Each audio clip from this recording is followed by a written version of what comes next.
Telugu హీరోల్లో top most హీరోలు ఉన్నారు.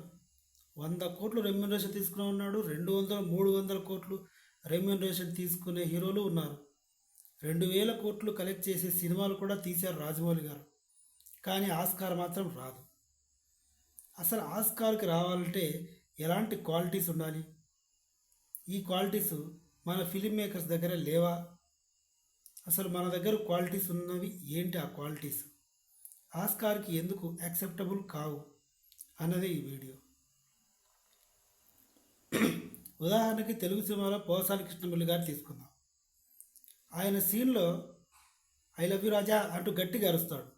ఆ బేసు, అంత లౌడ్ బేసు ఆస్కార్కి సెట్ అవ్వదు. Not accepted. ఏదో ఒక బూతు అందులో ఉంటుంది. ఓ రాజకీయ నాయకుడిని కించపరిచినట్టుగా, లేదా ఒక గవర్నమెంట్ ఎంప్లాయ్ అంటే ఒక ఐఏఎస్నో ఐపీఎస్నో కించపరిచినట్టుగా పోసాని కృష్ణమురళి గారితోనో ప్రకాష్ రాజ్ గారితోనో ఏదో ఒక మాట ఆ సీన్లో అలా ఉంది అంటే అది ఆస్కార్కు నామినేట్ అవ్వదు. ఆ సినిమా మొత్తం అవ్వదు. ఇది సీన్స్ విషయంలో. ఇక హీరో ఎలివేషన్ సీన్స్లో హీరో అలా వస్తూ ఉంటాడు. ఒక బాంబ్ బ్లాస్ట్ అవుతుంది. ఆ పొగలోంచి హీరో వస్తాడు. ఇది నాట్ యాక్సెప్టెడ్. బాంబులు, బుల్లెట్స్, బ్లడ్ ఇవేవి ఆస్కార్కి నాట్ అప్లికేబుల్. హీరో అన్నెసెసరీగా గుర్రం మించి ఎంట్రీ ఇస్తాడు. గుర్రానికి ఆ సినిమా కథకి లింక్ ఉండి ఉండాలి. ఎక్కడా సింక్ అవ్వదు.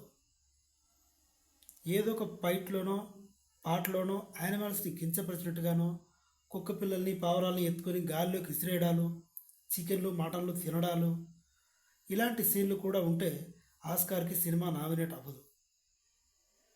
ఒకవేళ ఏదైనా పాటలు కథలు నామినేట్ అయితే అవుతాయేమో, కానీ సినిమా మాత్రం కథపరంగా అవ్వదు. తర్వాత హీరోయిన్తో అన్నెసెసరీగా లిప్కిస్సులు, ఎక్కడ పడితే అక్కడ చేతులు వేయడాలు, మరీ బి గ్రేడ్ కంటెంట్స్, అన్నెసెసరీగా పాటలు పెట్టడము, అన్నెసెసరీగా హీరోయిన్కి అక్కడక్కడ పెట్టడము, ఇలాంటివి కూడా ఆస్కార్కి నాట్ అప్లికేబుల్.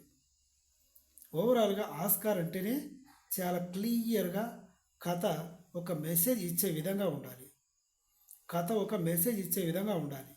అంతే తప్ప అనవసరమైన ఎలివేషన్లు, గట్టిగా తిట్టుకోవడాలు, ఒక్కరిని కాదు షేర్ ఖాన్ 100 మంది ఇచ్చిన నరికేస్తా, ఇలాంటి డైలాగులు కనుక ఉంటే ఆస్కార్కి నాట్ అప్లికేబుల్. నా ఎక్స్ప్లెనేషన్ కనుక మీకు నచ్చితే ఛానల్ని సబ్స్క్రైబ్ చేయండి. Thank you so much.